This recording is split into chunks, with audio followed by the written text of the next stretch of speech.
Yeah, you had a time to sit down and really think things through. I'm glad for Yeah. you. I'm rooting for you.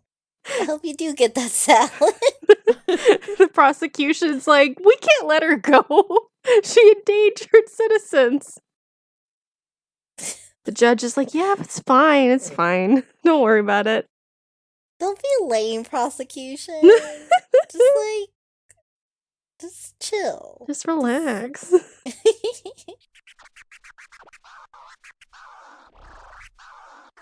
Hi, Rogue. Hey, Zach.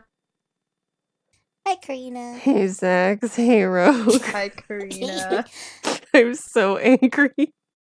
In case you didn't notice, Carina is a little bit testy at the moment because this is the last video of Lindsay Lohan month. Yay. And it is, yay, but bad for Carina because she is going to tell us about Lindsay Lohan's blue period. A little movie called I Know Who Killed Me.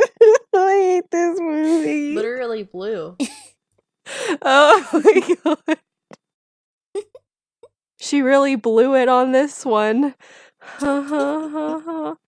So, before I start, I feel like Boo Boo the Fool right now because all this month I thought our final movie was, or we were gonna do another movie in between this. I thought we were gonna be watching Confessions of a Teenage Drama Queen, and I was so excited. And then Zags at the last minute was like, "Nah, we're gonna skip it. We'll do it. We'll do that for second Lindsay Lohan month that we'll do one day." And I'm like, so I have to what? I've been hyped all month. We're not even watching it. And I had to watch And then we have to end with this one. We're ending off on a real low note. To be fair, you can still watch it. You have Disney Plus. It's not the same. Nobody's gonna talk to me about it. We can talk to you about it. Sorry, it's been on a video. You need to get off my life, Carina. You need to bounce. Oh god, I don't even know where to start with this movie. I don't know where to begin. Well, okay, I do have two questions. Okay. Because I don't know about the movie. Is this like Lindsay Lohan's faking her death and she knows who tried to kill her? Or is she a ghost? And she's just like letting us know. Is it like Happy Death Day? It's Ooh, I did like that. You movie. liked, okay, well that's unfortunate, but okay, I thought it served its purpose. That's just what the title reminded me of. So neither of you are correct. Darn. This movie is about stigmatic twins. Okay. Oh, what's that? I don't know. Those. I don't know what that means. In the movie, they're Actually, like, yeah. one gets hurt and then so does the other. I'm like, I don't think that's real, but alright. Maybe it is. I'm not a twin. In Sweet Life of Zack and Cody, their twin telepathy was a big deal. Stigmatic twins real. I spelled twins wrong. That's the part that you spelled wrong. I'm not gonna look into this. I'm already exhausted. Alright, so I like to think of this movie as alternate universe Parent Trap. Oh. Where things just go really wrong. Oh no. So, oh my god, where do I begin? So we start off with a strip club. As all great movies do. Yeah, Hustlers. That's it. I can't think of any other movies. So this is okay. Now throughout this commentary, I'll be giving like the movie some credit sometimes, but that doesn't mean this is a good movie. There are scenes that are okay, and there are things that are okay. The rest is garbage.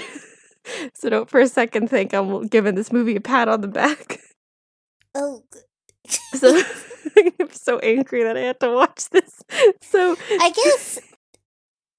guess just looking at the Wikipedia really quick, it is important to note that this was both a critical and commercial failure. It has a so not as no it budget. deserves. 9% on Rotten Tomatoes. 9%. Wow. No, Mean Girls 2 still has a higher rating than that. It had like a 32. How? God, anyways, so okay. So the sign for the strip club, it's a lady, right? But Mm-hmm. the hand on the lady and the leg on the lady, the neon for it flickers on and off. So that's a little bit of foreshadowing. Stay tuned. So so Lindsay Lohan, she steps onto the stage and she's fully dressed and she will remain that way for the rest of the scene. there's Okay. there's no stripping from Lindsay Lohan. She just kind of rolls on the floor and she's like, "Ooh, I'm an exotic dancer." I'm like, "All right, Lindsay, like you're doing your best. I appreciate that." Uh so and then the scene ends. Oh, actually no, the scene doesn't end because what happens is and this is something that happens throughout the movie. We get blue and we get red the whole time, and it's super obnoxious whenever we see it. It's not subtle, it's Oh. not clever. They're trying to tell a color story, and it's very obvious. They're like, "Ooh, Uh, this twin is blue, but this twin is red." I'm like, "We get it. We get uh, it." I guess that's sort of helpful. It's really not though, because they blend together, not like, oh, they become purple, like in that Halsey song.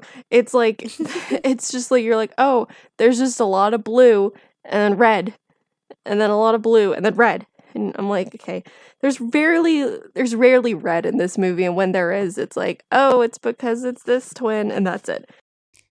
Oh, okay. It's really dumb. It's a bad decision. They tried too hard.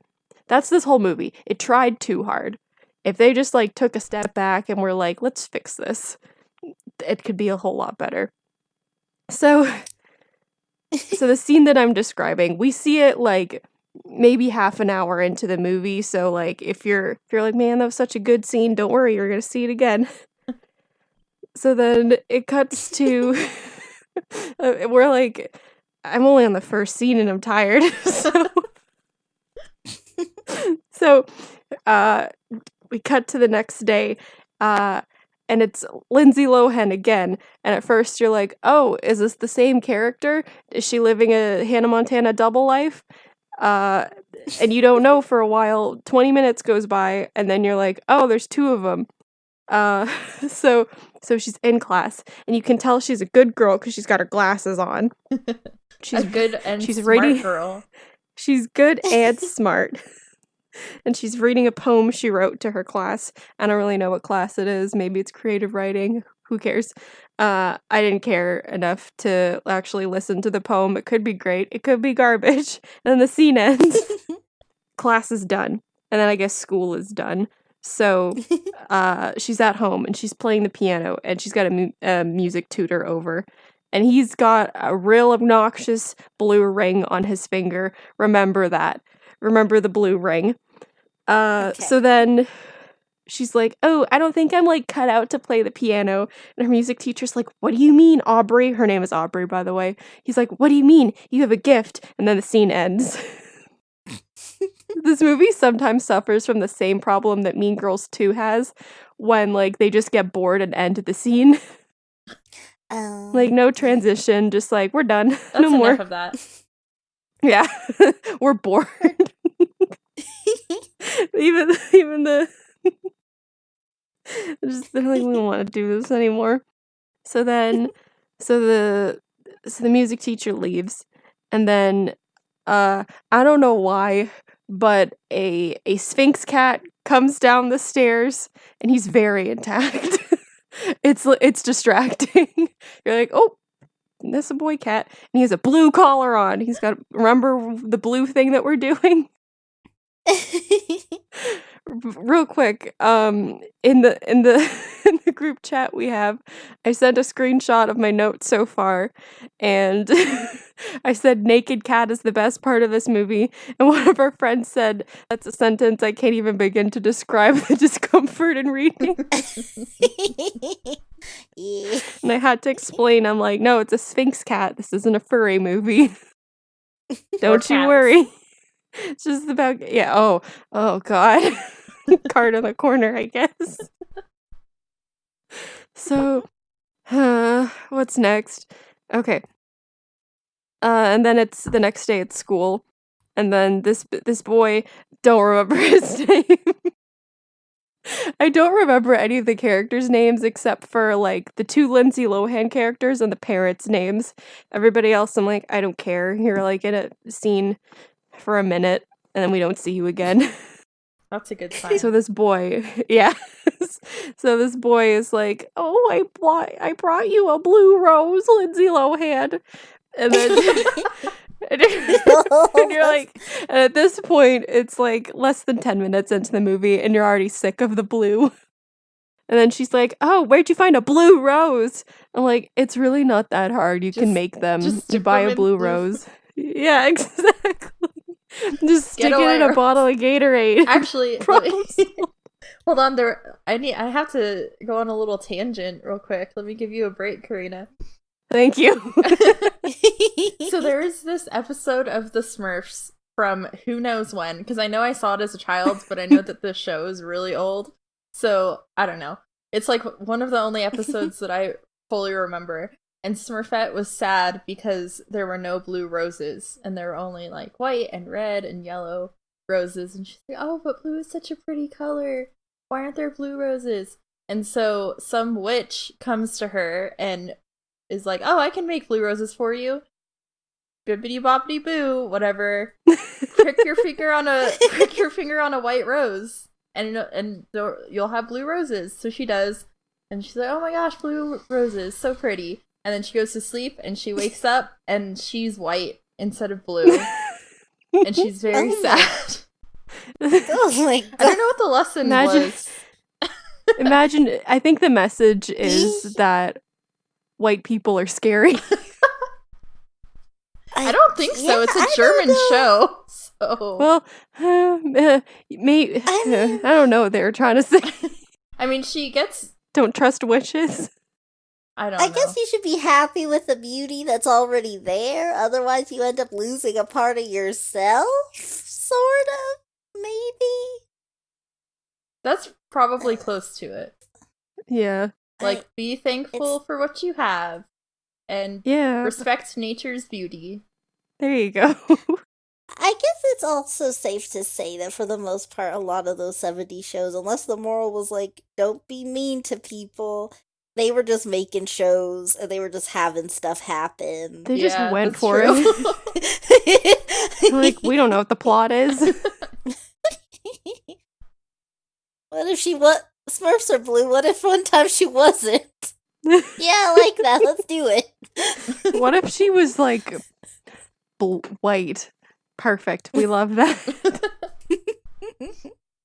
Oh god, then what happens? Yeah, so she's like, "How'd you find a blue rose?" It's like, you probably went to a florist and was like, "Do you have any blue roses?" And the florist was either like, "Yes, I do. Here, I'll show you. I just made them." Or the florist will say, "No," and then you'll leave. So then it's some kind of science class, maybe biology. And the teacher's walking around and she's like, "Does anybody know where the thing is?" I don't know.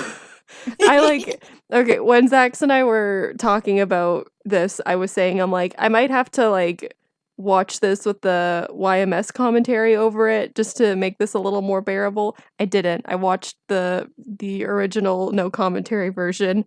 But something that they said was like, this actress doesn't know those words. And I'm like, yeah, these don't sound like terms. But then again, I'm into social science, so what would I know about science? So while the teacher's walking around, they're doing like, I don't know why, because this doesn't really make sense, but they're looking at earthworms and they're doing like dissections of earthworms. Oh. I guess they couldn't get anything else. They're like, let's pretend we have earthworms. Oh. Yeah, that's weird. Like, is that a thing you do? Like, I know, like, if anybody doesn't want to hear about animals, skip a couple seconds ahead. I know in my high school, dissection day was like, here are some fetal pigs. Go for it. I mean, which like makes sense because biologically pigs are closer to us than earthworms. And cats. I know there are classes that do cats too, but oh, I don't like in that. my high school, I don't know if it's. I mean, it might be like a budget thing potentially. My Maybe. freshman year, which is when we had biology and we had dissection week, we did earthworms to start, and then like worked our way up to frogs. So we did like an earthworm, a clam, a crawfish, a grasshopper, which was awful, and then a frog, and that was like the last one we did. And then there was like an anatomy class that you could take as an elective as an upperclassman, and they would dissect pigs and cats and stuff. So I don't know if it's like a budget I don't like thing. the cat part. Yeah, It's not weird good. choice, I guess. But It's like they're like, but I guess cats what's are an animal that nobody? What's an animal no one will be sad about? Let's pick a cat. No, I think they're actually pretty close to humans. Their anatomy too. Huh, As interesting. as far as organ structure goes, I don't know about anything else, but I never had to dissect anybody. anybody? Neither did I was like, I'm not good. Anybody? Zax is a mortician on the side, but decided, nah, that's not for me. Probably because she never dissected anyone. Yeah. You know, just I respect animals as people. Yeah, animals are people too. Fish are friends, not Yeah. food. Hmm. Oh, I miss my fish. Oh, I had the worst luck with fish. It was really sad. The Petco people kept giving me different directions. Don't like trust the same. If you're gonna like own fish, don't trust the Petco people because they probably don't know what they're talking about. honestly, They sounded really confident. they're like though. 15. Yeah. I mean, this is like a grown woman. Are you sure? How old She were you? seemed like. I mean, I was like not that young actually. I went a long time without having a pet at all. What type of fish was it? Oh gosh, we tried so many. No. What? I feel bad saying that, but we had like a little mini shark guy. He ended up eating the other ones and then Okay. dying. Oh, good. Like we had one that outlived the longest. I don't know what kind of fish he was, but he was kind of he was like a little big. And he had goggle eyes. We called him Goggles. Popeye Zax, honey, you goldfish. don't even know what fish you had. I know.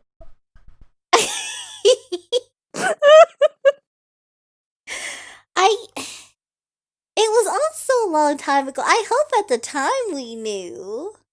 I remember though we were always so You're not even confident that at the time that you knew. Well, Zax, were you sure they were fish? Like, you're positive it was a fish? Yes, I know that much. They were fish that we cared for, and we kept, like, even, like, we went online, we went on to Petco, we talked to people, like, okay, this is what happened with the last batch, what are we doing wrong? And they're like, okay, buy this stuff, this'll help. It's like, okay, we just need to vent it out more. No. And it was such a mess. My dipping a toe in pet life was just so sad. People are like, oh, get a fish. They're an easy first pet. They're not really. Unless you're like, just like sticking your fish in a bowl and calling it a day, which don't do that. That's not good for your fish. They need a filter. Unless, we'll say this, unless you clean it like weekly. I had a fish in a bowl. Mhm. Actually, I had like a full fishes in bowls.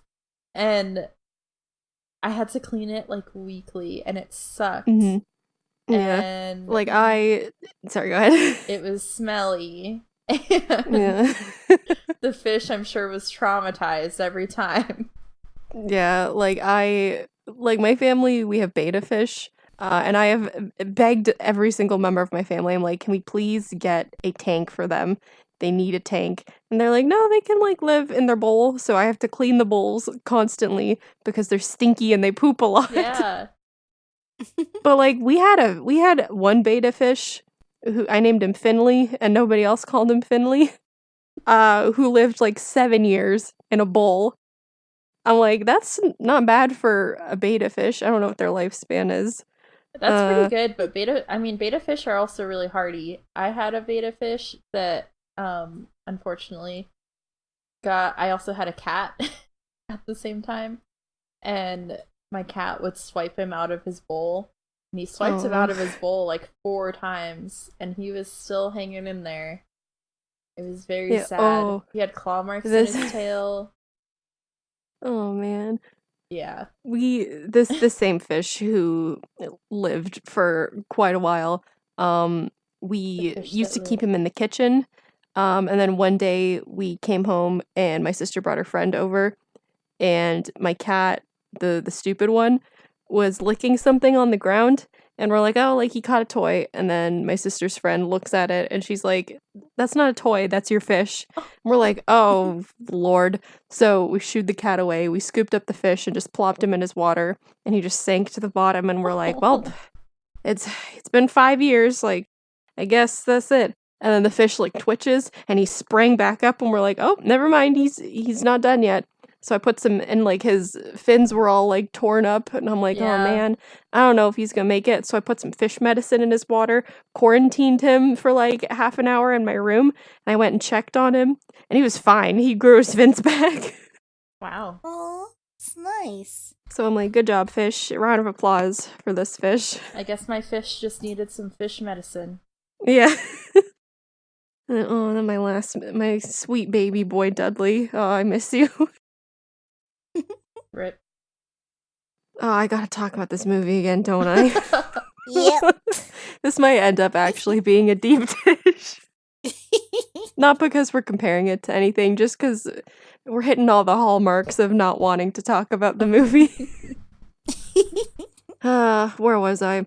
Science class with the earthworms, Dissection. which is apparently a thing now. I redact my previous statement. But they're looking at earthworms, and then the boy who's like, here's a blue rose, he's like getting handsy with Lindsay Lohan in science class. Who does that? That's inappropriate. Well, in Tagged in English class, he I forget, what did they say? He grabbed her torso. Oh, I forget what Rowan named the move, but she said, like, I saw him reach for you. Yeah, he reached for her. Oh my god. That classic move. But yeah, so Lindsay Lohan's like, no thank you, boy. Don't remember his name. And he's like, but I gave you a blue rose. And she's like, it's gonna take a whole lot more than that, buckaroo. And I'm like, yes, Lindsay Lohan, set your boundaries. And then, oh my god, I forgot to mention this. So the town that they're in, New Salem, I don't know if that's a real town. I know Salem is a new town. I'm losing my mind, everyone. New Salem is being terrorized by a serial killer. Oh no. Crazy, right? And Yikes. the current person who is missing, her name's Jessica. And the police come into the classroom and they talk to the teacher, and the teacher's like, oh my gosh, everyone, her body's been found. And everyone's like, oh my god, Jessica. And then they move on. I mean, what are you gonna do? What are you gonna do? She's dead. Oh well. Class? Can't bring her back. Yeah, hey, do we have to finish class? I guess so. And then, oh, okay, I don't know why this scene happens, but Aubrey, who's Lindsay Lohan #1, she goes home, and there's a guard. Sorry, what was it? Good. That stripper twin or good student twin? Good student twin is Aubrey. Stripper naughty twin is Dakota. Oh, yeah. No, like, what? I know these are names, but like the names together, they remind me of the names that I would name my characters in my terrible stories that I would write when I was 15. That being said, I do have friends named Dakota and Aubrey.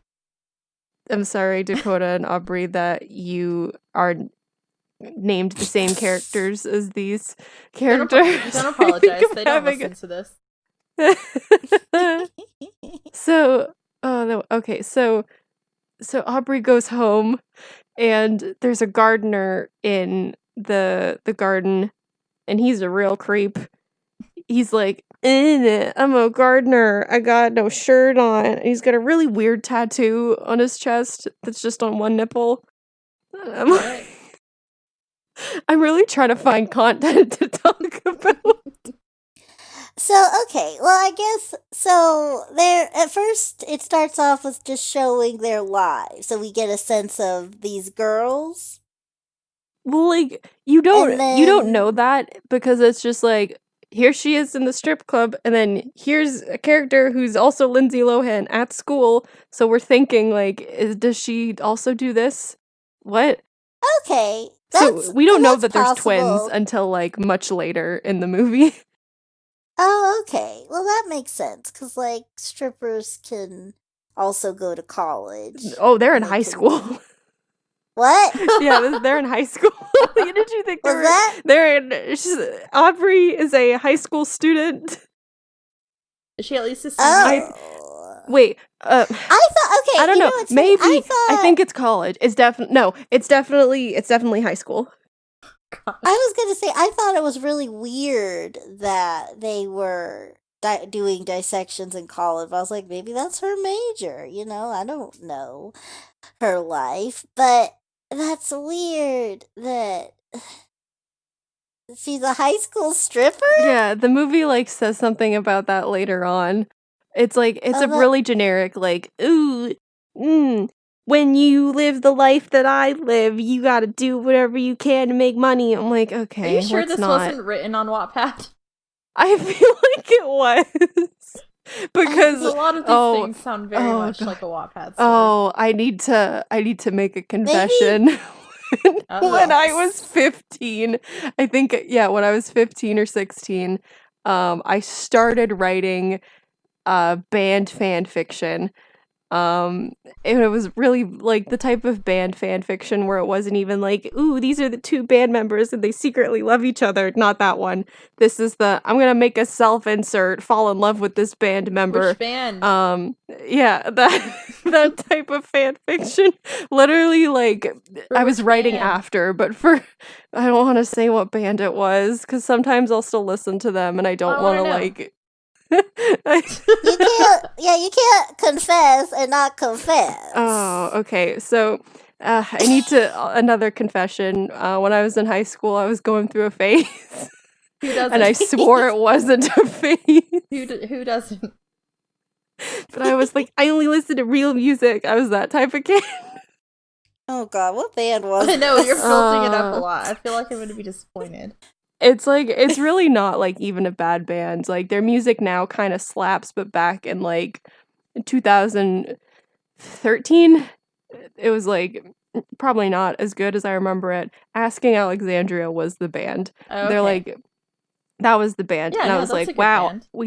yeah, right. But I was like, I stan. I love this. I'm gonna write a self-insert story. I never finished it. I posted like one chapter on my DeviantArt, which I will not be giving away. But I started writing the story and I was like, we need some melodrama. What's dramatic? I know, strippers. So Yeah. the story was this girl and she's like, "Oh, I'm so down on my luck. I'm so down on my luck that I have to strip. Oh my god, this is the worst thing that I could do." And looking back at that, I'm like, I don't like the way I thought when I was 15, 16. That's really bad to think. Like, listen, if you're going to do that, yes, go for it. Be safe though. Uh Watch out. There's a lot of creepy men out there. Keep yourself safe.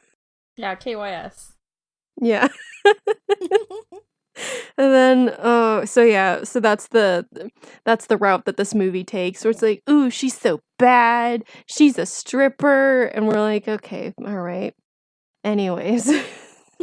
So okay, yeah, so the gardener. The scene's like makes no sense. It's just there. But he's being a real nasty man. He's like, ooh, I got no shirt on, and I got a red handkerchief in my left back pocket. And I looked up what that means in the hanky code, and oh, I can't say this on your channel. Oh no, goodness gracious. So, and then the scene ends. Okay, good. We had enough of that filth. Next. So When do they get murdered? hold on, it's On coming to up. the It's coming up. better filth of So murder. okay, so the football game happened, the big game. So so Aubrey goes to a football game with her friends, and the boy who's like, "Oh, Blue Rose," he's there. And the guy who's announcing the football game, he's like, "As everyone knows, Jennifer's Body is a much better movie than this." We're gonna have a moment of silence. This moment of silence lasts 8 seconds long. I timed it. It That was 8 is seconds. that is a moment. I guess it's Like like I movie moments though, right? So yeah. like Like I in my notes I was like, what did I say? I said, "Okay, I know it's a movie and we have to move on, but that moment of silence was maybe 7 seconds." Edit. I was pretty spot on. It was 8 seconds. Like I don't know how when it's Remembrance Day or Veterans Day, I think is what they call it in the US, and you go down to the gymnasium to have your school assembly for it, and they make you sit there for a moment of silence, that goes on for a while, doesn't it? it's gotta be Like a at minute least at a least. minute, yeah. Yeah. And Yeah. yeah. So we're gonna count out 8 seconds, okay, everyone? Okay. 1, 2, 3, 4, 5, 6, 7, 8. Now let's play some football. And that's what the movie does. You're like, what? This girl's dead, Jim. She died. She got killed. And then the football game happens, and I don't know who edited this scene, but it's like, ooh, we're gonna pause for a second and make everything blue, and then we're gonna add a 3D effect, and like the 3D effect where you take your glasses off and it's blue and red Ugh. overlaid. And it does that Put for on your like, 3D glasses now. yeah, here you go. And it's just more color story that makes absolutely no sense, adds nothing, didn't need to be there. I hate it. And then what did I say?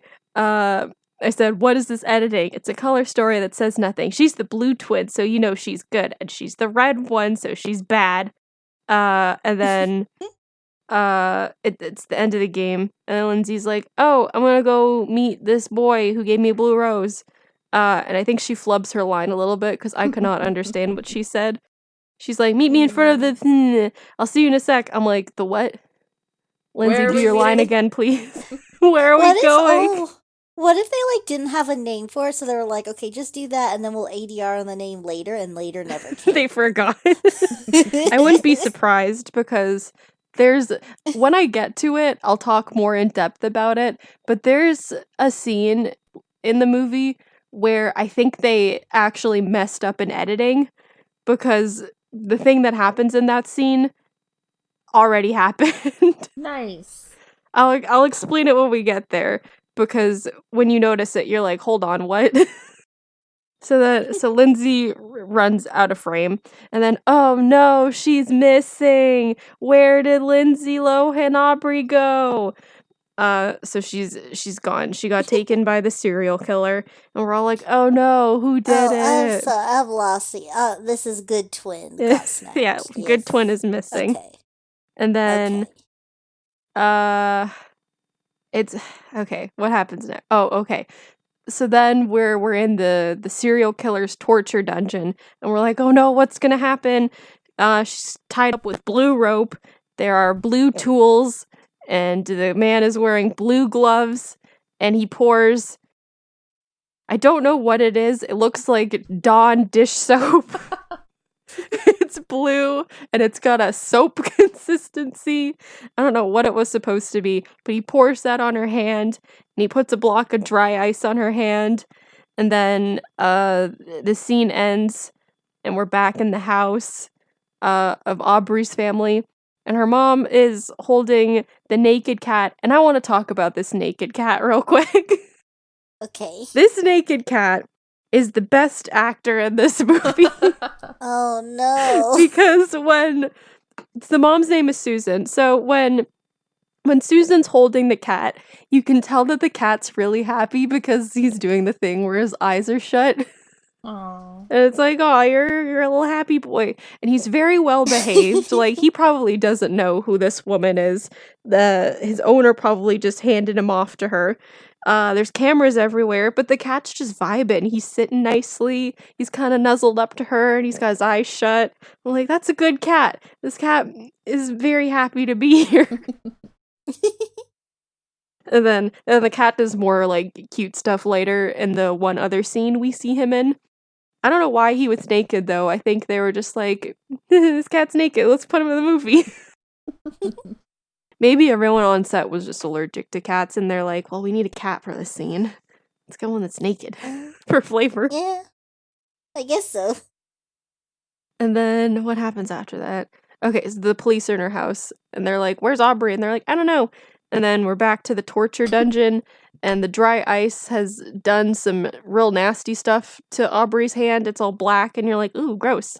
And then the serial killer starts cutting off her finger, but he's not using a knife or a saw or anything that makes sense. He's using a shard of glass. Why?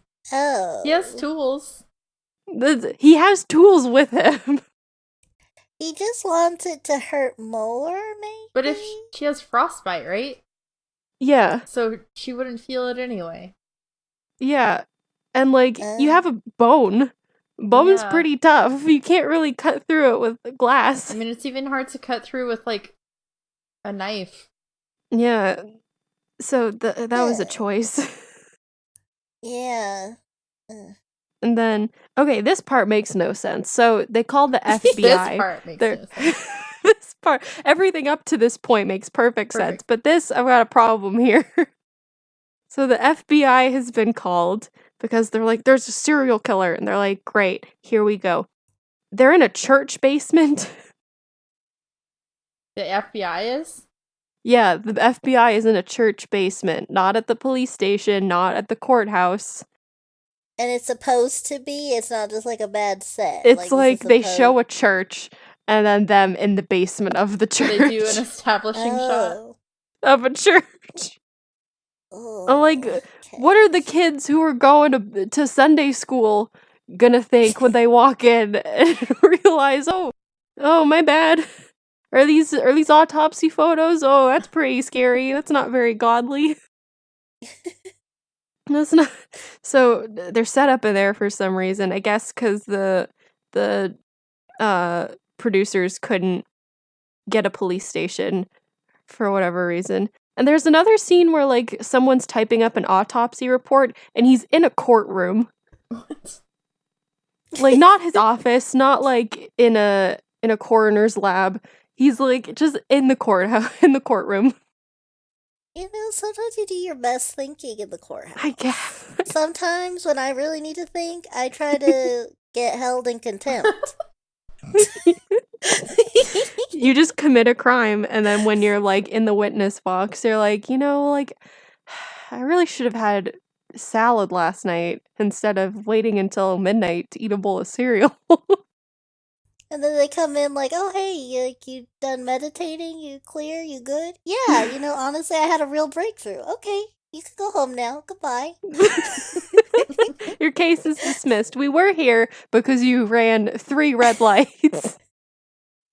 But, you know, you're good now, so I guess we're good. Yeah, you had a time to sit down and really think things through. I'm glad for you. Yeah. I'm rooting for you. I hope you do get that salad. The prosecution's like, we can't let her go. She endangered citizens. The judge is like, yeah, it's fine. Don't worry about it. Don't be a lame prosecution. Just chill. Just relax. So then, what happens next? Where am I? Okay, so then You're so disoriented, you don't even know where you are anymore. Because my notes aren't helpful. No, I mean, like, in the physical world. My notes are blue tools. No, she's not okay, ma'am. She's dying. Blue phone. Why are the doctors so aggressive? Oh no. So, okay, so this woman, we don't know who she is, but she's got big fake lips, and you can tell. She's driving along, and a dog runs in front of her car, and she swerves out of the way and drives into a ditch. And she gets out because she thinks she sees something. So she gets out of the car. She's like, "Oh my god, it's Aubrey! We found her!" And so then they go to the hospital, and they're like, "Oh man, your hand and your leg is real messed up. We gotta amputate it." And you're like, "What's going on?" Because everything's happening so fast. And then she wakes up, and she asks, there's a nurse beside her, and the nurse is talking to her, and she says, "What hospital am I in?" And the nurse says, "I'll get the doctor." I can't answer that. I'll get the doctor for you. I don't know where I am either. I'll go ask someone else. Like, just answer. This woman is, like, clearly in distress. She asked you a simple question. You're here too. You should know where you are. So then, okay, and then the camera zooms out, and she realizes she's got no leg from the knee down, no arm from the elbow down. She's like, "Oh my god, what?" And then the scene ends. And then we're back at the church basement. We're back in the church basement. And everybody's like, "Whoa, I don't get it. He's a serial killer, but she lived. I don't get it." And Oh then my they're trying to figure out why.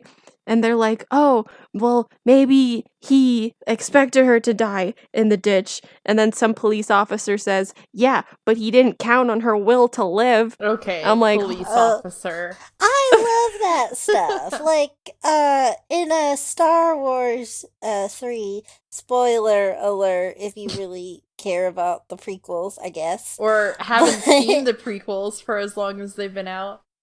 yeah, like 20 years. That's on you, but I gave you a spoiler alert anyway.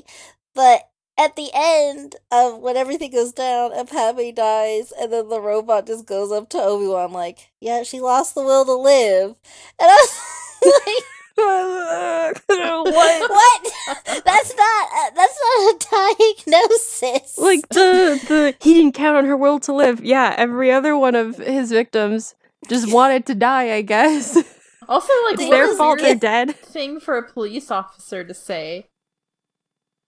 At this point, they have, like, out of your boundaries a little bit, I think, there. Like, these officers have, like, literally nothing. They have pictures of the victims. They have no, like, physical evidence. They have no circumstantial evidence. They haven't even profiled this guy. They haven't even been like, "Okay, this guy seems like a white male between the ages of 35 to 45, single," like, none of that. They're just like, "He didn't count on her will to live." I'm like, this is dumb. This is stupid. I hate this movie. He would have gotten away with it too if he didn't know she was such a trooper. If it wasn't for you, Lindsay Lohan. So then, so they jump to conclusions, and then, sorry, I'm just trying to figure out what scene I'm at, but based on my notes. So, okay, so, Lindsay Lohan wakes up, and her parents, Susan and Daniel, are like, "Oh, Aubrey, we're so glad you're awake." And then she goes, "Who are you people?" And then they're like, "Aw, man, she doesn't remember us. That sure sucks." And then she's like, "No, I have no idea who you are. Who's Aubrey? My name is Dakota." They're like, "Aubrey, you're being so silly. Stop." And then a therapist comes in to talk to her. And the therapist is like, "When's your birthday?" She says her birthday. And he goes, "All right, what's your social security number?" And she says, "I don't have one." And I'm like, "Hold on." "Hold on, what?" And he's like, "What do you mean?" And she's like, "Oh, I'm trying to, what exactly does her mom say?" Dakota says, "Oh, my mom's a crack addict and believes that anything that makes it easier for cops to find you is stupid and lame, so I don't have a social security number. I just make one up whenever I'm asked for one." I'm like, that's not how that works. You get okay, I don't know how you get a social security number. I have one. It's like literally when you're born, you're assigned a number. Yeah. Okay, well, when we learn a little bit more about the birth situation of Aubrey and Dakota, maybe this will make a little bit more sense. But for now, she doesn't have a social security number, so I guess she's not a person. She doesn't exist according to the government. I mean, I don't know. I could be wrong. I guess it sounds like the mom just burned their documentation. Maybe. I don't know. But, like, they had to be assigned one at some point. Unless they're from a different country, I don't but they're know. not. Like, I don't know what's happening. Oh, dear. Okay. Oh, and this whole time, Dakota is wearing red clothes, so you know it's not Aubrey. So then we get a flashback. It's hard to tell that it's a flashback because they don't really distinguish that difference between this is something that's happening in present time and this is a memory. So it makes the timeline really confusing. But I hate that. it's awful. So it's a memory of her.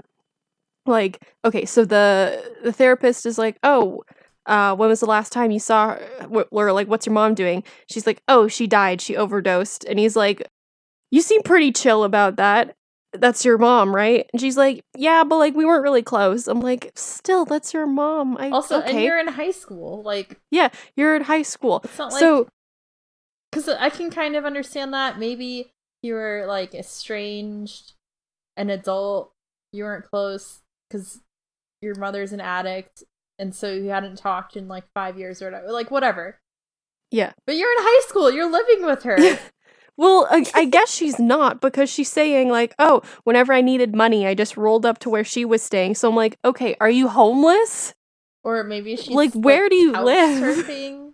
I mean, I guess. if she's got enough stripping money, she could probably get an apartment, but then usually but you need like lease owners need your social security number. And if you're underage, so I guess you need a guardian or to prove that you're emancipated, which it doesn't sound like she was, so. So. I mean, maybe she has a fake ID, but again, even then. Well, like, hold on, I wrote down, this line. I'm pretty sure I wrote this down. Oh, I guess I did. Where did I write this down? Hold on. I remember typing this out specifically. Hold on. Where is it? I mean, you don't have a social security number, red clothes. Do they not live together? How old is Dakota? Damn, B, you really live like this? Because the house that her mother lives in looks like it's been abandoned for 40 years. Okay. I don't think you're allowed to show people these pictures. Okay. All right. It happens a little bit later, but the ID thing comes up. So, okay. So Dakota is like describing the last time she saw her mom, and she was like, "Oh, she was stupid and pathetic and a junkie." And I'm like, first of all, I don't like that ableist sanist language we're using. That's very offensive, Lindsay Lohan. Don't use that word. Say addict, it's a little bit nicer. Secondly, that's your mom. You found your mom dead. That's gotta, like, she's really chill in this scene. Like, she just, like, goes through her mail and is like, alright, whatever, I guess this is what we're doing. Like, her mom's been sitting there for a minute. Like, she's stiff. That's pretty crazy. She's definitely stinky because she reacts. She's like, ugh, stinky. I'm like, is everybody in this movie a lunatic? I can't imagine. Like, I think what they're trying to show is that this Lindsay has lived such a rough and tumble life that this just is no skin off her back to see her own dead drug addict mother dead. I guess. But, but I feel like no matter how hard a life you live, if you're still on terms with your mother, that you go visit her when you need help and whatnot, there's some concern there at least. like, even if, like, you didn't know this person, if you walked into a room and there's a dead body sitting in a chair slumped over and it stinks, you'd freak out. Yeah. Like, you have no idea who this person is. You're like, I was just trying to use the bathroom. What is going on? You'd freak out, right? Not Dakota, I guess. No, she's seen too many I dead don't know. people. I don't know what's going on in the strip club you're working in, Dakota. Oh, let's murder Mondays. I guess. Come on down to I don't I don't know why this is the first thing that jumped into my head as a name for a strip club. But come on into Stinky Pete's where we got Murder Monday. I mean, that could be one. I think. No, Stinky don't- Pete is the guy from the second Toy Story Yeah. movie. That's played by He's Kelsey the Grammer. prospector. Oh man, Stinky Pete. He could. I still maintain he could go off and run a strip club. He seems like the type of guy. Oh no. Oh, somebody's gonna write like Toy Story 2 fan fiction where Stinky Pete is like running a strip club, but all of the dancers are Barbies. Oh my Oh God. god, somebody's probably already done that. Marry Oh her, man. Lobo Peep. And it's like, oh, what's that one Natalie Portman movie where she's got a pink wig on? I don't know. Anyways, we obviously don't know the name of the movie. I want to say The Professional Let me- or something. No, it's not Leon the Professional, because she's like 12 in that movie, and this movie I'm talking about, she works in a strip club. I mean, Natalie, technically, this is gonna she bother was me. Hold on. She was still sort of inappropriate. It's a little. Oh, it's closer. It's that one. And what's the name of the guy in that movie? She looks like the girl Clive from Lazy Owen. Town. I like the memes where it's like, I don't remember this episode of Lazy Town. Oh man. What was I talking about? Oh god. Oh, okay. Also, Lindsay Lohan swears in this movie and it throws me off every time she does. I'm like, Lindsay, it was a little inappropriate. What are you doing? And then I remember this is a rated R movie because you see titties within the first 30 seconds of the movie. I was gonna say she's also a stripper. Yeah, but so you don't. what? It's not hers that you see. It's just some random. But they're like, this movie's rated R. Here, look at this. There you go. Do you believe that we're rated R now? Yeah. Watch this. We're gonna say the F word. So they're trying to figure out like who the serial killer is because everybody thinks that she's Aubrey. And she's like, no, I'm not. My name's Dakota. I don't know what happened. I didn't see the guy.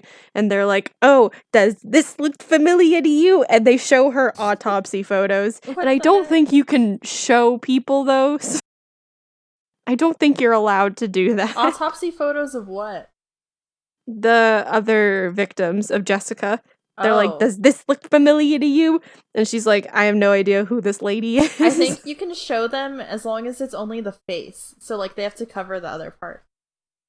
You know? No, they're like fully like, here she is, Oh. sprawled out on the Yeah, table. you're not allowed. Here's her mean- arm, here's her foot.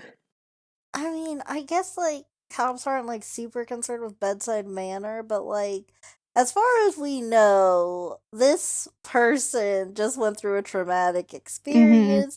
They seem to be going through some sort of memory loss. Why are we showing super triggering images Yeah. to them right now? Exactly. Like, oh man.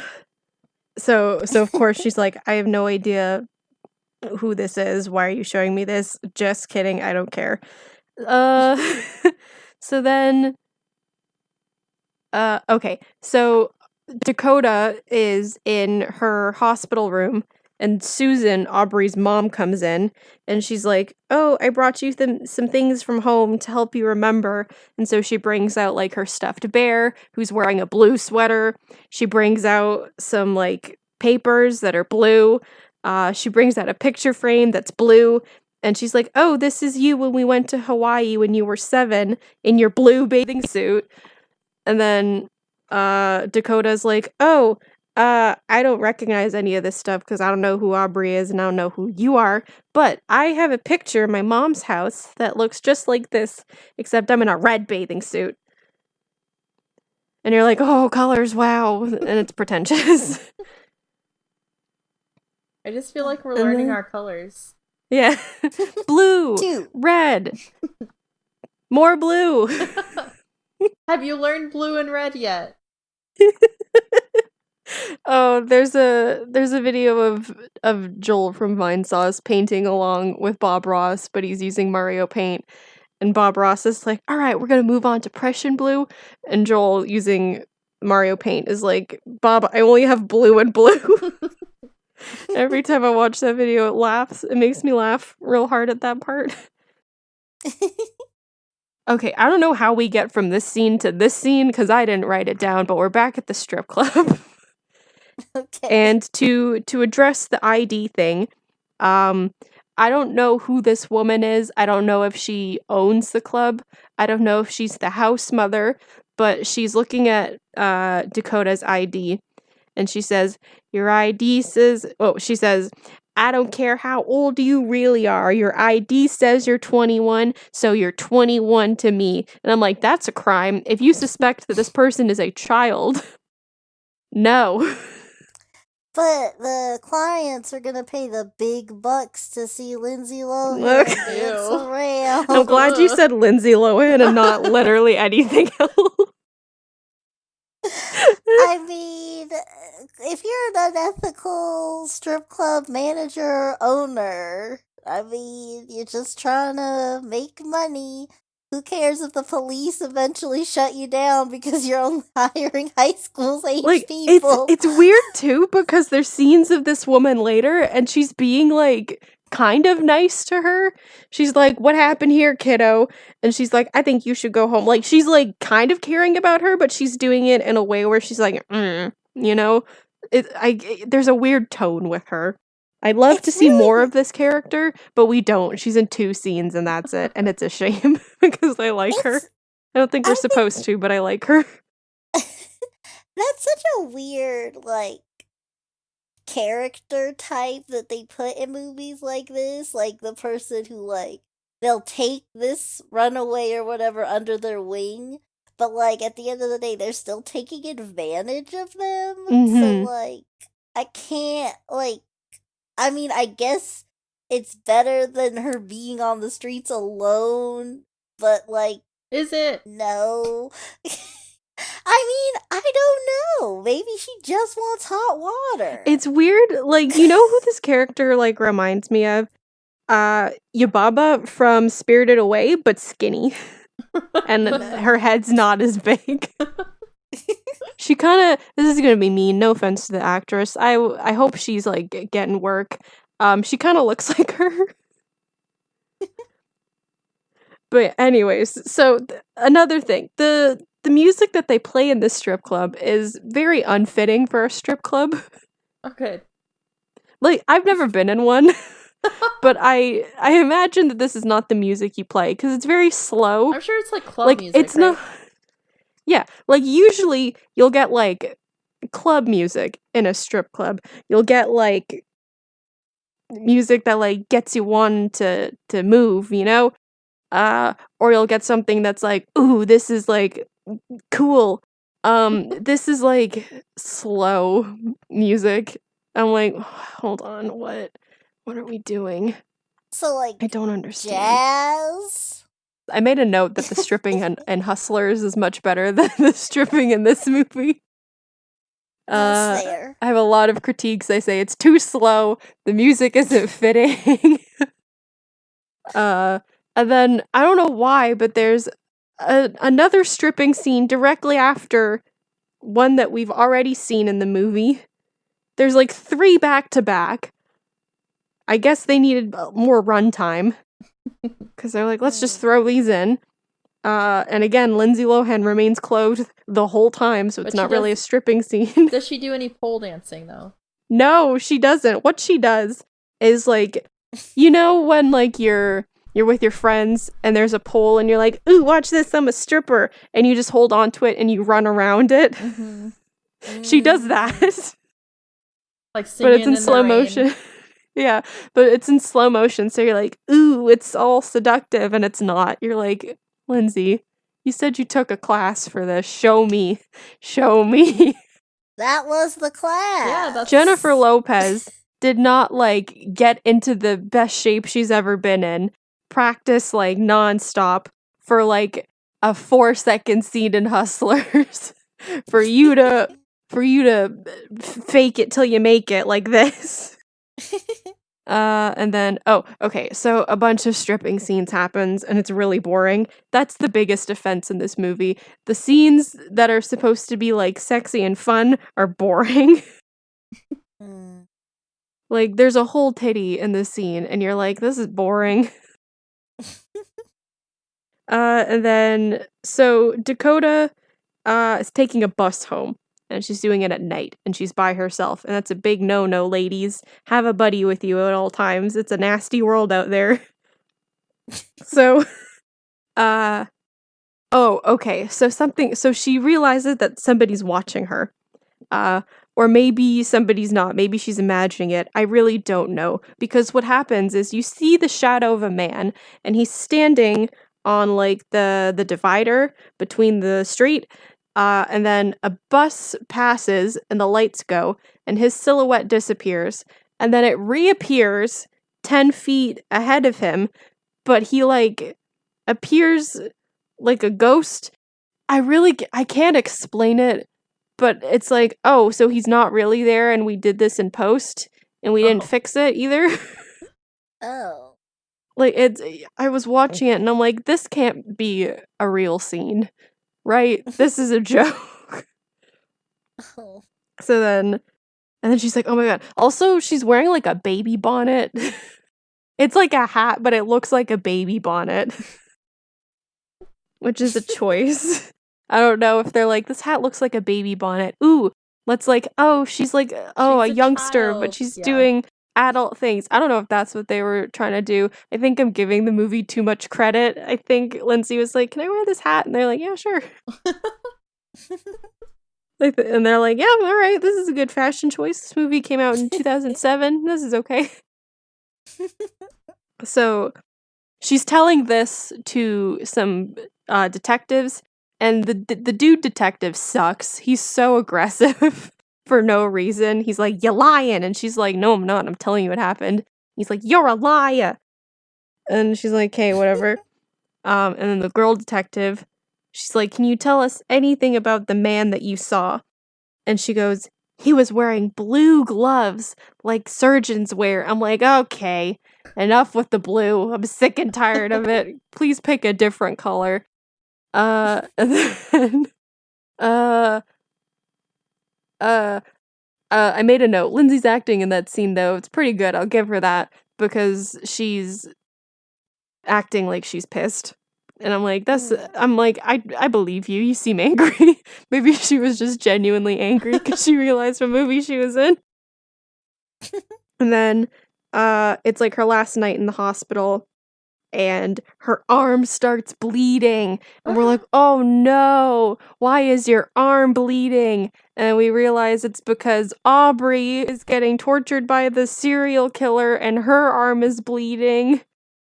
So you're like, oh my god, they're connected. But were they connected but you don't know. before? I Are guess. they connected the other way? Like, when Dakota gets hurt, Aubrey gets hurt? I guess, like, no, because Dakota doesn't get hurt. But Like, she if got one of her them arm trips. amputated.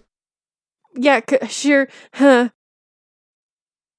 Okay, I don't get this. So I'm gonna jump to the end for a second. When we see Aubrey again, she's missing a leg and an arm, the same as Oh my Dakota. gosh.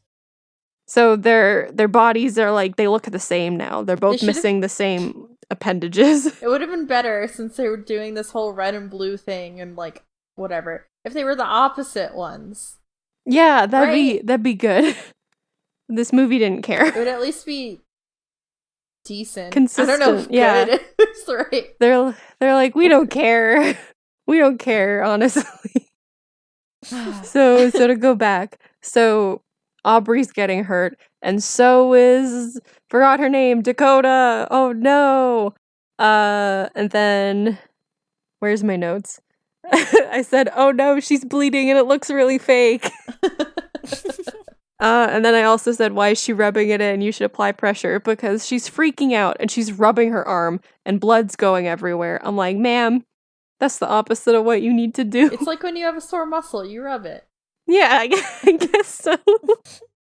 You know, And bleeding, then, sore muscle, same thing. yeah, same treatment. And then it's another jump cut back to the serial killer torture room, and he's using a glass tool that I don't know what it is. It's glass because later it gets thrown on the floor and it shatters. So you're like, okay, it's glass. But it's shaped like a lobster claw that's really long. So I don't like know. tongs? No, like it's okay. So think of like a pole, right? And then like the shape of a lobster claw at the Okay. end. And then make it blue. Okay. And that's what this thing looks like. Are we sure it's a tool? I don't know what it is. It looks so stupid. I'm like, pardon me, what is this? And then what happens? Okay, so Dakota is like, nobody believes me that I'm Dakota and not Aubrey, so I'm gonna try and pretend to be Aubrey. And she does that for 4 seconds. She's like, forget it, this is dumb. And then a very good looking doctor comes in. I'm like, oh, hi. And he's like, oh, I made you your prosthetics. And I'm like, oh, isn't he made sweet? He made that, I guess. He's like, here are your state-of-the-art prosthetics. And I'm He like, went home to finish. he's like, I did it, here you go. And he gives her, like, so, okay, it's hard to explain. So he gives her arm prosthetic, and it looks like the Terminator. Cool. And she's like, wow, that's cool. And then he's like, here, you put this over it. And he gives her a kitchen glove that's skin colored. Ew. And they did this because for the rest of the movie, Lindsay Lohan is using her real arm and her real leg because I guess they didn't want to CGI out the rest of her body parts. So they're like, forget it, you're going to have a prosthetic. Put this kitchen glove on. So they're like, oh, it's just a really good prosthetic that moves exactly like fingers do. And then he gives her her leg prosthetic and he's like, make sure to charge it. And I'm like, what? Why would she have to charge it though? What does it do? Oh, that's funny. Now, I could have sworn that this happens. I could have sworn that there is a scene where she's running away from the killer and she's like, oh my god, help me, like Trisha Paytas. And then her leg dies and it's out of battery. And then it locks up and she suddenly can't move it. She's like, oh my god, my leg! And she's stuck there, like she's in quicksand. I could have sworn that happens in the movie, and it doesn't. So I was very disappointed. What did I say? A prosthetic that requires you to charge it or else it locks up is the stupidest design choice. Obviously, it's a plot device for later. Never mind, earlier me, that doesn't happen. It's a plot device for nothing. Exactly. I feel like they were like setting up for something like that to happen, but then they're like, there's no room in the script. Like, forget it, and they didn't go back and edit it. We spent too much time in the strip club. Yeah. We don't have any more room. Like, the 4 strip club scenes that we had, you could have taken one of them out and dedicated a scene to her leg locking up and being like, oh my god, I should have charged it more. No, we have to show scenes in the strip club, I guess, because that's so important to the plot. It's important to the R rating. This whole movie was just so they could see Lindsay Lohan roll around on the floor. And they're like, oh man, alright, I guess we gotta write the rest of the movie now. Okay, so then they're at Aubrey's house, and they're like, oh, Aubrey chose the colors for her blue room. I'm like, please no more blue. I've had enough. And then Naked Cat comes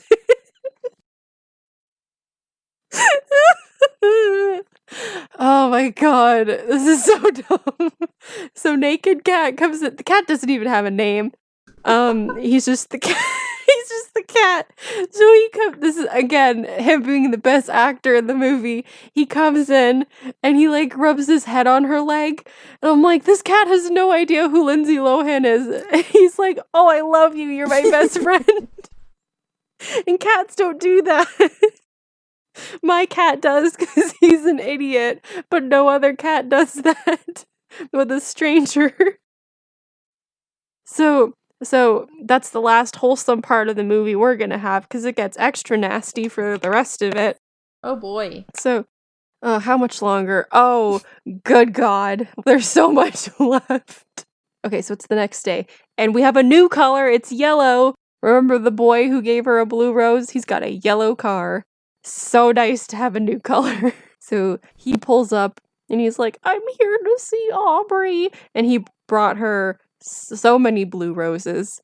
And then Dakota comes in and she's like, I guess you're Aubrey's boyfriend. And he says, yeah. Yes, I am. And I'm like, no, he isn't though. Earlier, So she's like, no, overboard. I'm not getting. She's like, I'm not getting with you, boy who gave me blue roses. And he's like, but I gave you a blue rose. And I made that joke earlier. So he's lying. Yeah, it's just like the movie Overboard. Yes, I'm your boyfriend and you love me and we kiss on the mouth all the time. And I give you blue roses and you love it. Yeah. And you're constantly amazed. Yeah, you love it. Oh no. So then what happens? Okay. So she's like, you must be Aubrey's boyfriend, and he's like, yeah. I'm like, no, you're not. And then she's like, hey, I gotta tell you though, I'm not Aubrey, my name's Dakota. And he just like goes up and starts kissing her. And she's fine with it. Like, yeah, cool, whatever. Yeah. I'm like, something that Adam from YMS pointed out. He's like, why is that the thing that like gets him going? It's like, oh, I'm not the girl you like. And he's like, ah, yes, now I have to put my face on yours. I'm like, okay, I guess. What? So then they're like, and they're kissing in the living room. And then Susan, the mom, comes in and it's very awkward. It's like, she starts off by saying like, oh, can I get you two anything? And immediately my brain goes, snacks, condoms. And I'm reminded that I could be watching Mean Girls instead of this movie. But you can't, because we already watched it. Yeah. So Aubrey's like, we're gonna go. Sorry, not Aubrey, Dakota. She goes, we're gonna go upstairs. And the dude's like, oh, really? She's like, yeah, let's go. And then they go upstairs. And Aubrey's like, here's a blue condom. And I'm like, please, enough. No. So they start going at it. And the music in the scene is really out of place because it's like, you know from that 70s show, the like dun dun dun dun dun dun dun dun dun. That's the type of music that's playing in this scene. Oh, colorful transition music. Yay. I guess. I'm like, what? So, and Susan hears them downstairs in the kitchen, so she's trying to clean the kitchen while these lunatics are going at it very obnoxiously. And the scene goes on forever. The scene goes on longer than the moment of silence for the dead girl goes on. And so by the time they're done, I'm like, I've had enough. I'm ready to stop watching this, but I can't because there's more movie. So then, I said, Susan, just leave the house, go garden or something. I also said he sounds really bored. He just doesn't sound like he's having a good time. And I'm like, dude, that sucks. I'm sorry. And then afterwards, Dakota lights a cigarette because of course she does. Because this movie is full of tropes. Yeah. So then she's talking about like how she's not Aubrey and how she works in the strip club because she's a bad girl. And her finger falls off. Ew. Because remember earlier when the serial killer was chopping off her real Aubrey's finger or with glass? Yeah. her real finger or the prosthetic? Real finger. Ew, how does that even happen? Because they're twins. That doesn't make any sense. Ew, no, it doesn't make sense. It's stupid. So I say she's doing pills and drinking wine. You know she's bad. And then we're at another scene in the strip club, and I said the music was good. But oh no, she's bleeding. It's the exact same scene as the one that like opens up the movie. Because at one point she slides her hand down the pole and then the pole's covered in blood and you're like, "Oh no, she's bleeding." And then and then she goes to the dressing room and she's got all her tips. Oh my god, something I forgot. Okay, earlier when she went to go find her mom, she found her dead. She goes through the mail and in an envelope with a stamp from New Salem it's an envelope of money with 11 singles inside it. So remember the 11 singles cuz that will come up later. Good. So she's got all her money and she's like, "All right, I've counted my tips. I'm ready to go home." And she was wearing long red gloves in this scene. Of course they were red. And she takes them off and her finger falls off. And she's like, "Oh no." And then she faints. And then when she wakes up, I need to read this like exactly what was said and how it was said. She wakes up and there's another dancer and the house mom standing over her, and the dancer goes, "I found that heroin hoe just like that." And I'm like, "Oh god." And then there's a really awkward exchange between her and the house mom where she's like, "Go out and dance." She's like, "No, Darlene's already out there." And the house mom is like, "I said go out and dance." She goes, "Fine." And I'm like, "Why was this in the movie? This was dumb." And then the house mom's like, "Kiddo, you gotta go home. Bring an extra towel because you're gonna bleed everywhere." And then she's on the bus going home. And she's just like, so first rule of bleeding, if you're bleeding, elevate the wound. Because if you let's say you cut your hand, if you're hanging your hand down, the blood's gonna go out of your hand. Right. And I don't know if you know this, but you need your blood. I didn't know that. You learn something new every day. So you gotta elevate it. And I was about to make a note and say, "Aubrey, you're doing that wrong." But then the guy in the scene says, "You gotta hold it higher than your heart." And I'm like, okay, at least the movie acknowledged that. And then I said, "Is this the music teacher?" I can't tell because he kind of looked like him for a second, but it's not. And then, okay, so this is the scene that I said is out of order. So remember when Dakota took a condom out and was like, "We only got one of these, better make it last." She has a condom in that scene. And then all this happens. And then she's like, "Blue Rose boy, I need you to do me a favor." He runs out of the house and is like talking to the FBI officers that are surrounding the house for whatever reason. And he's like, "Hey, someone, I need a condom." And they're all like, "Haha, you silly kid." And then he runs back inside. And then a second later, he runs out of another side of the house with his car. And the FBI people are like, "What are you doing?" He's like, "Oh, I'm leaving." I'm like, so was him running outside asking for a condom scene supposed to happen before the scene where Dakota takes it out? I guess, Yeah. right? But they edited the movie wrong. Okay. And they left it in. And they distributed it like that. I don't know. They thought that was okay. They said, "This is fine." Like, how do you not notice that? How do you not notice a continuity error that big? Maybe he needed Like, I another understand. condom and then didn't. Why? What do you mean why? Why? I don't get it. So then he leaves and he smuggles Dakota out of the house so she can go talk to Jessica's family or Jennifer. I really don't remember what her name was. But she's like, "I gotta go talk to the family, but the FBI people are surrounding the house and they won't let me leave." So he smuggles her out of the house to go talk to the murdered girl's family for some reason. And then the mom looks like Pam from The Office, but it's not Pam. And the dad looks so sad. And the family's just distraught. Like, the mom's, like, trying not to cry, and so is the dad. And then the mom has a breakdown, and Lindsay Lohan's just sitting there. And she's like, I'm gonna go snoop around Jessica Jennifer's room. And then, Susan, her mom, shows up. I'm spiraling because this whole interaction doesn't make any sense.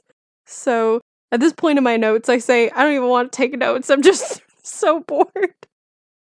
So, that scene happens and nothing happens. It's boring and stupid, so I'm gonna skip over it. So then she's, at home, and she's like, she goes onto ask.com because it's 2007.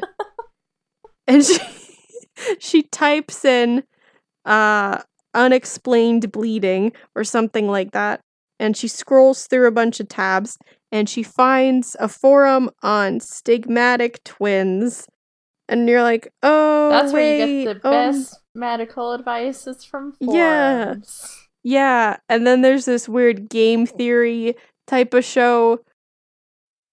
I'm like, hey, that's dumb. I'm not gonna talk about it. So then, Dakota goes downstairs, and she's like, hey, what happened to my twin? And the mom's like, you don't have a twin. What are you talking about? She's like, yeah, I have a twin. And the mom's like, here, let me show you a videotape of my ultrasound. And then this is the only good scene in the movie, and I'm gonna use good very loosely because the whole time Daniel is in the back of the shot being like suspicious, but the exchange between Lindsay Lohan and the mom character is really genuine. There's a part where the mom is talking about like, when I got pregnant with you, I got injured and I had to lay on my back for 6 weeks straight. And the whole time I was worried about you because sometimes I'd feel you stop moving and I'd put my hands on my stomach and I'd say, just kick, okay? Like, just kick, let me know that you're there. And then you would and it'd be fine. And then they keep talking and keep talking. And the conversation goes to her being like, you like went through a lot when you were abducted by that serial killer and tortured in his torture dungeon with all the blue tools. But you know what? You're a kicker. You can get through this. And that's really nice. Yeah. Like that's really good. And like the whole time, like in the movie, Dakota has been really standoffish and is like, hey, I'm not your kid. Don't like treat me like your kid. But she like takes Susan's hand and like cries with her. I'm like, this is good character development. What development for what? I don't know. But this is just a really good, genuine scene. And it's ruined because stupid Dan is in the back of the scene being like, oh my god, oh no. And you're like, what are you doing here? And then what happens next? Good lord. I say parts of this movie are really good, like this whole interaction is character development, but the rest of the movie is so pretentious. And then I say, see, the scene right after is trying to be scary and edgy and it ruins the moment. Oh, I remember. So Dakota is like, I'm gonna go look at Aubrey's stuff. And it's on the top shelf, and you think that she's gonna knock down the shelf like Home Alone. But instead, she looks in the mirror and she sees Aubrey, and the serial killer, and the serial killer hits her over the head with a shovel, and then Dakota goes, whoa, and she spins and falls off the chair that she's standing on. And then she continues looking in the mirror and is like, oh no, oh my god, what's happening? And I'm watching the movie and I'm like, seriously, what's happening? I don't get it. And then, somehow Dakota gets this in her brain. And so she goes up to Daniel and she's like, hey, when are you gonna tell Susan that I'm not her kid and neither is Aubrey? And he's like, whoa, what do you mean? And she's like, Susan's baby, when she was born, died, and you didn't want to tell her that she died, so you went down the hallway to the crackhead who gave birth to twins and bought one of the twins and then was like, here's our beautiful baby. And you've been sending her $11 in singles every year to keep her quiet. What? And then Daniel's like, oh my god, how'd you figure it out? I'm like, what do you mean she's right? What? Why? So, Why is $11 enough? Did he buy Aubrey for $11 $11? because that's all he had? In once. So child trafficking happens in this movie, that's for sure, but we don't know for how much. We're not sure if it was $11 I'm assuming or it's if $11 because I don't understand why $11 would be enough to keep her quiet every year. I don't know. So Daniel's like, oh my god, you're right. And she's like, I knew it. Also, and then we have another flashback. Also, I know that babies get stolen from hospitals and stuff. I don't know, some movies I don't think they do just down the hallway. Put any thought. How does that happen? In that way, I think it's weird. No, especially she was okay with it. She's like, I got a baby. You can take this one. Especially with the wife not knowing that her own child. I don't know. Like, oh, and here's another scene that not scene. Hold on. Where's this in my notes? One sec. I said, okay, so it's a movie. So the actors are not gonna look the same. But how does Susan not know that Aubrey isn't her kid? Because she wouldn't look anything like Susan or Daniel. But like the actress who plays Susan and Lindsay Lohan kind of look similar enough. So if someone was like, that's her daughter, I'd believe them, at least for movie logic. I don't think the writers thought at all when they were making this movie. That's more fair, I think. So we're back at a memory of Dakota. And she's like, all right, well, my finger fell off. I guess I gotta put it back on. So then that scene happens. Like, ma'am. So she's just been, like, restitching it? Or does it just, like... Yeah, she's sewing it back on. Her finger is black and gangrenous. And she's got a sewing needle. And she's like, all right, let me do a little DIY project. Put this back on. Yikes. I'm like... Welcome back to my YouTube channel. Today we're gonna be sewing... Sweet! I found a new DIY recipe. Finger. Oh no. Go check I have an idea for a new DIY recipe. The bugs under my bed told me about this sweet new DIY recipe, and I had to write it down before I forgot. Oh my god. Do you want to learn about my DIY recipe for finger? If I check on my island after this and Fuchsia tells me about her new DIY recipe, I'm going to scream.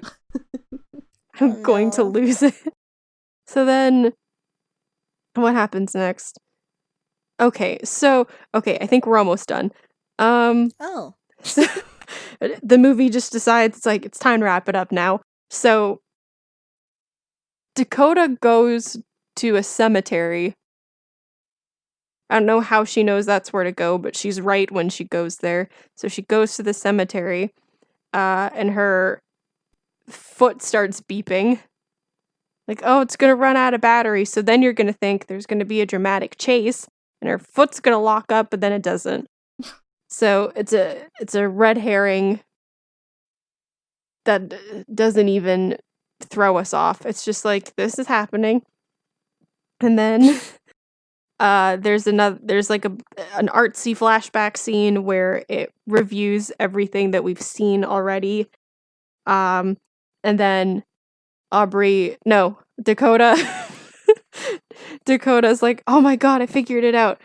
And then Daniel shows up and he's like, hey, what's up? And then Dakota says, I know who killed me, and it's a title drop, and everybody goes, woo, yay! Title drop. And then take a drink, everyone. please, if you haven't been drinking throughout this whole thing, I'd suggest now would be the time because it's gonna get real weird if you don't drink. The self-care activities are also good. I I said, whose student art film is this? I also say, okay, so things like get a little spooky now. Dakota's like wandering through the graveyard. I made a note that a possum shows up because that made me excited for some reason. My notes just say possum, and then it moves on. So an arm with a blue hand. It's blue because it's wearing blue surgical gloves, just like Dakota said earlier. A door opens a little bit, and the man goes, ah, like that, and grabs Dakota's arm. But no, wait, no, he just sticks his arm out, like, meh, like looking for something. And then Dakota is like, oh, I got it. So she grabs his arm with her Terminator arm and squeezes it really hard so he can't move it. And then she picks up his glass lobster claw and starts cutting off his hand. What the heck? And then he's going, ah, the whole time. And then he disappears into the shadows. I made a note that says, my dad sneezed and it scared me more than this movie did.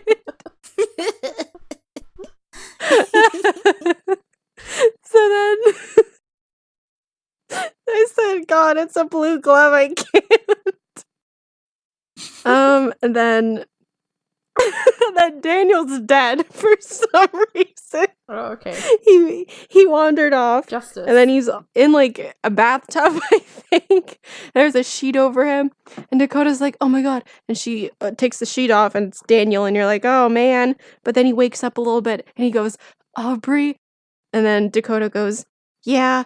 And then he smiles and a tear rolls down his face. And you're like, oh, that's sad. That's kind of sad. Because he knows at this point that Dakota is not Aubrey, it's Dakota. So he dies thinking that he found his daughter again, and I'm like, oh, that's sad. This kind of sucks. And then the guy shows up again, and he's like, I'm mad. And then he, I forget what he does, but he subdues Dakota for somehow. And then he yells, and we're like, oh, he remembered he lost his hand. And then the camera pans over to a hand in a tub of ice, but the hand has a blue ring on it. Who had a blue ring earlier? The Aubrey? No. FBI agent. Oh. No. Keep the nurse. No, keep trying. Oh, the guy who groped her in class when they were dissecting the frog. No. Keep going, T. We'll get to it at some point. That's where all the characters I remember. There's the music teacher. The music teacher. Oh, okay. I got it. Yeah. Got it in one. Who we saw for literally one scene. That's why I and forgot never him. again. Like, oh my literally, like.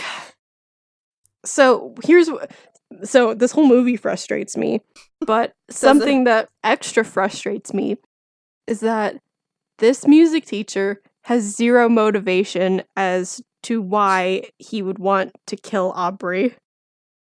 Like, I guess you could say it's like, oh, because she wanted to stop doing music, but that literally only comes up once and never again.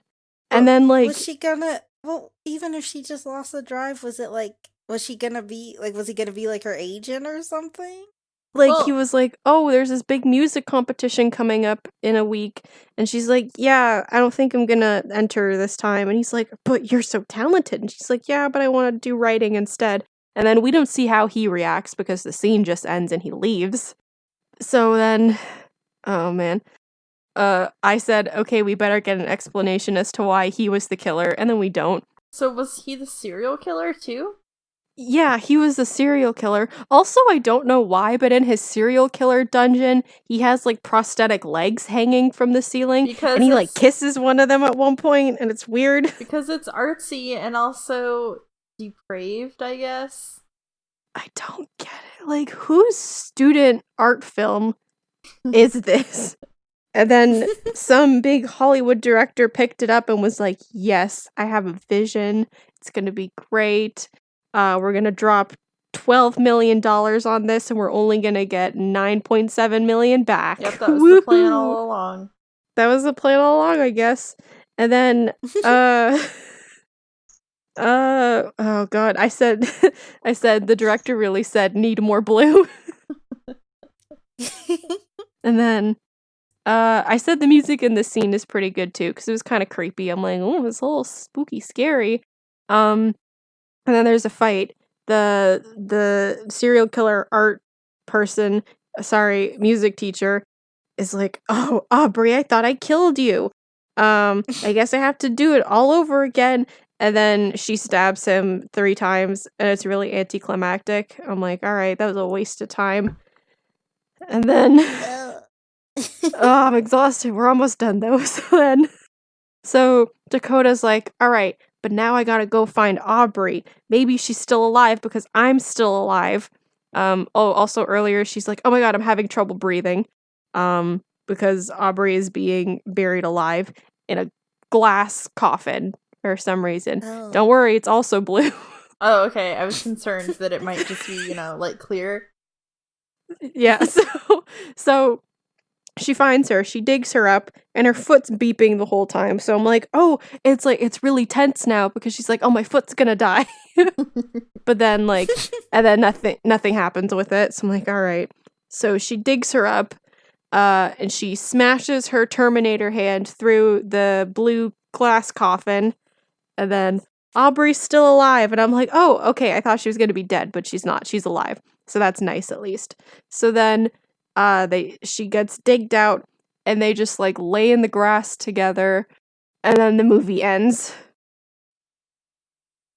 And I'm left with a couple of questions. Wait, so okay, shoot. did the music teacher capture both of them at separate times?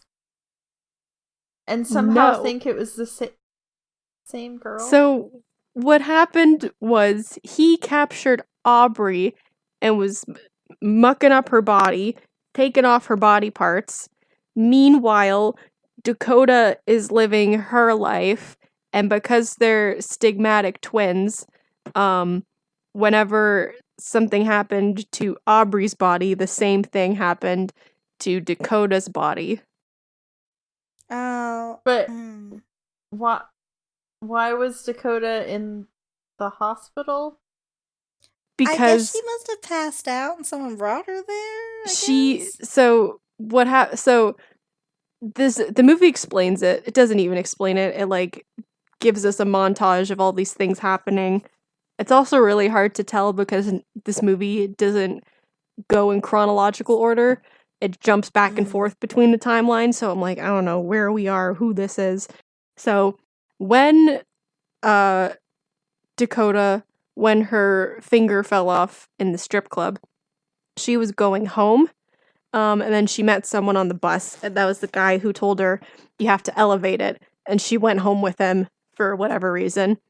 So she wakes up there, and her hand is now gone, and her leg is real messed up.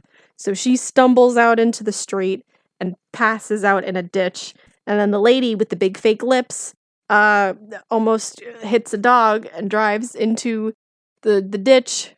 She just so happens to find Dakota and is like, oh my gosh, this looks like the missing girl Aubrey. And then the EMS takes her to the hospital thinking that it's Aubrey, but it's Dakota. And they are like, oh, your body parts are all bad. I guess we gotta amputate them. And they assume it's because of the serial killer. Yeah, but then when we see Aubrey at the end of the movie, she's also missing a hand and her leg. So I guess when something happens to Dakota, in this case, her getting her arm and her leg amputated, Oh. then like a lizard tail, Aubrey just lost those limbs They too. just pop right off. Like the Yeah. finger. when she got stressed. So I don't know if that makes any sense, but It makes more sense than it did Right. before. in the movie. But now I'm wondering, so the movie ends, and they're just chilling in that field, right? Yeah. What about Susan? What about Susan? Oh yeah. What about the mom? So, okay, so her husband's Mhm. dead. Her daughter, who's not her daughter, Neither is of not them going to are. be there when Susan wakes up. I'm assuming that at some point the girls go home. And they're like, hey, Mom, there's 2 of us. And she's like, whoa, what do you mean? There's And 2 she's of like, us, yeah. and neither of us are your bio daughters. Yeah, that sucks, but our bio mom is dead, so I guess we're gonna live with you. Yay. I guess, like, that's the end of the movie that I wrote for myself, where they, like, all just become a family, minus Daniel because he dead. What was Aubrey's reaction to seeing Dakota save her? She smiles, and that's it. This part. I'm like, I wrote down, are they gonna address the fact that they're twins and they don't? We get a whole Parent Trap montage. I mean, Yeah. Oh wait. Okay. I will say though that throughout the movie, oh my god, I forgot this part too. Okay. So I'll get to that in a second. So throughout the movie, there's like little narrations of Aubrey's writing, and one of the things that she writes is like, I feel like half of me is missing. And you're like, okay, that's just a throwaway line. But then you're like, oh, wait, no, you have a twin. And you don't know you have a twin, so that makes sense. Oh my gosh, it would have been even better if Aubrey was missing the opposite leg and arm then, because then Yeah. it would have been like... Then the half. Yeah. It makes sense. God, this missed opportunity. Honestly. So, okay, another thing that I completely forgot was when Aubrey writes her poems, she writes about this character, Dakota. And she, like, writes stuff about this character, Dakota, not knowing that she has a sister, Dakota, somewhere else.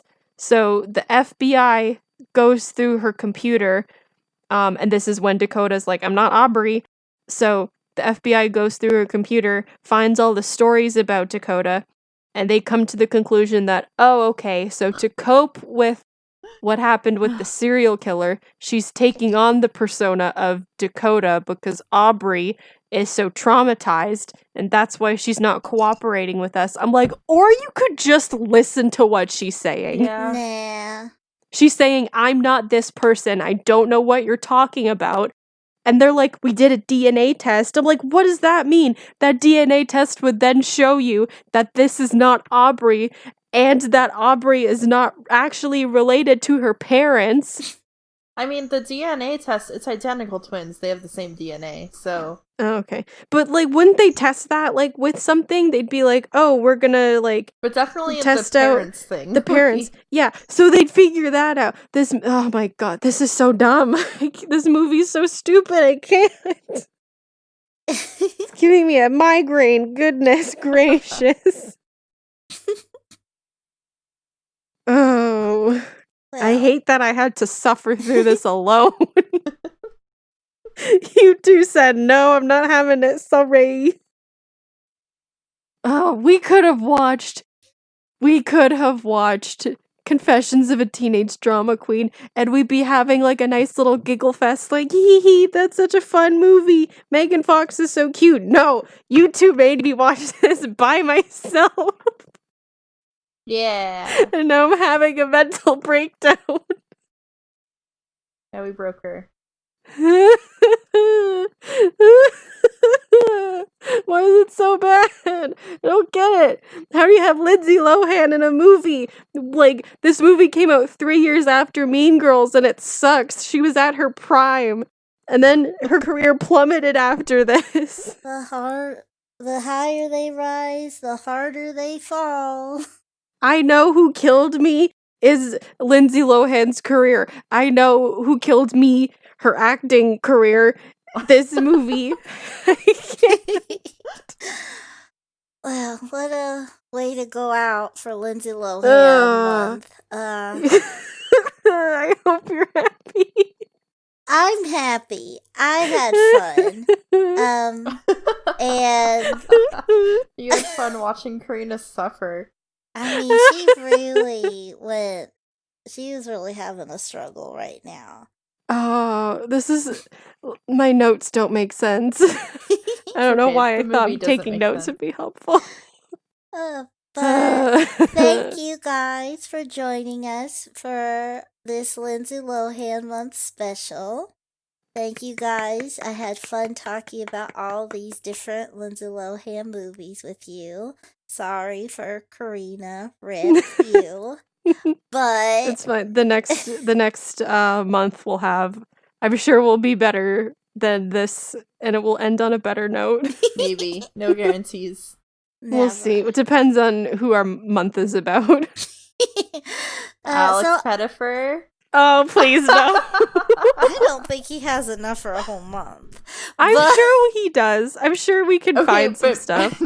Maybe he doesn't have enough for a whole month, but we have enough to talk about for a whole month. So we don't even talk, like, just, it's not even movies. We just talk about, like, different aspects of him. There you go. Okay, no, I just looked. So we have I Am Number 4, Beastly. We already talked about Endless Love, Magic Mike. Oh my gosh, Alex Rider, I think. Yeah. In Time. It's not really an Alex Pettifer movie, but he's in it, so therefore. Yeah, Alex Rider, Stormbreaker. There we go. We got lots of content. Well, okay. Well, I'm gonna just leave that there. Maybe it'll be Henry Cavill month. I sure hope so. So on that note, you guys out there, thanks, and remember to comment, like, and subscribe because we all need friends. Okay, bye. Bye. Bye.